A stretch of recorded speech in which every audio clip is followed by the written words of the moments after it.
মীনাক্ষী চ্যালেঞ্জের জবাব দিলেন শুভেন্দু অধিকারী। মীনাক্ষীকে নিয়ে বড়সড় অভিযোগ আনলেন বিরোধী দলনেতা। তিনি বলেন, মীনাক্ষী না জেনে বুঝেই চ্যালেঞ্জ ছুটছে।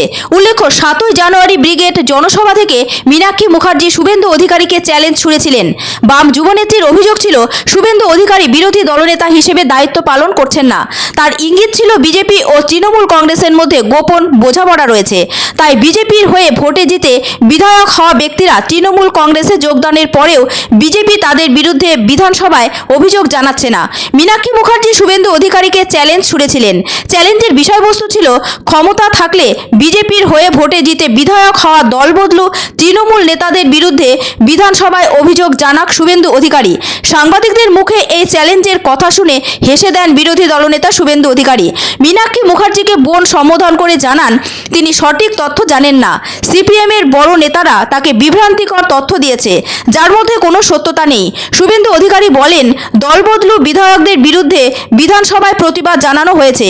শুধু তাই নয়, বিষয়টি নিয়ে আদালতের দ্বারস্থ হয়েছেন তারা। অর্থাৎ শুভেন্দু বুঝিয়ে দেন, মীনাক্ষী মুখার্জি না জেনে বুঝেই ভুল চ্যালেঞ্জ ছুড়েছেন। যে চ্যালেঞ্জের বিষয়বস্তু তিনি আগেই পূরণ করে ফেলেছেন।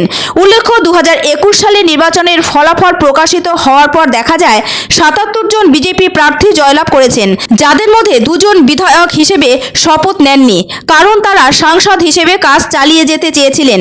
বাকি 75 জন বিজেপি বিধায়কের মধ্যে বেশ কয়েকজন তৃণমূলে যোগদান করেন।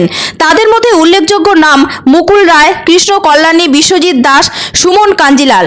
প্রত্যেকের বিরুদ্ধে বিরোধী দলনেতা হিসেবে শুভেন্দু অধিকারী স্পিকারের কাছে অভিযোগ জানান। এ বিষয়ে স্পিকার এখনও দলবিরোধী আইন মোতাবেক কোনো ব্যবস্থা নেয়নি। এই বিষয়টি নিয়ে একাধিকবার সংবাদ মাধ্যমে শুভেন্দু বাবুর বক্তব্য এসেছে। তারপরও বাম যুবনেত্রী মীনাক্ষী মুখার্জি কিভাবে শুভেন্দুকে চ্যালেঞ্জ ছুড়লেন তা নিয়ে বিতর্ক শুরু হয়েছে। সাংবাদিকদের প্রশ্নের উত্তরে সোজা ব্যাটে খেললেন শুভেন্দু অধিকারী। তিনি জানিয়ে দিলেন, যে চ্যালেঞ্জ তাকে ছোড়া হয়েছে সেটা তিনি আগেই পূরণ করে ফেলেছেন। মীনাক্ষী মুখার্জি প্রবীণ বাম নেতাদের দ্বারা ভুল পথে চালিত হয়ে এই সব অযৌক্তিক চ্যালেঞ্জ ছুড়ছেন। মীনাক্ষী মুখার্জিকে এরপর থেকে জেনে বুঝে চ্যালেঞ্জ ছোড়ার পরামর্শ দেন রাজ্যের বিরোধী দলনেতা শুভেন্দু অধিকারী। ওই জন্য আপনি দেখবেন না, ব্রিগেডে সব হয়েছে। ব্রিগেডে যুবনেত্রী আমাদের সীতারাম ইয়েচুরি, যে কয়লা ভাইপোর সঙ্গে 4 বার মিটিং করেছে, তার ভাইজি মীনাক্ষী বোন, তিনি কালকে বলেছেন বিরোধী দলনেতা নাকি যারা বিজেপি ছেড়ে তৃণমূলে গেছে তাদের বিরুদ্ধে স্পিকারের কাছে অভিযোগ দায়ের করেনি, খোঁজই রাখে না। ও তো উচিত ছিল ডক্টর সুজন চক্রবর্তীর কাছ থেকে পরামর্শ নিয়ে সব কথা বলা।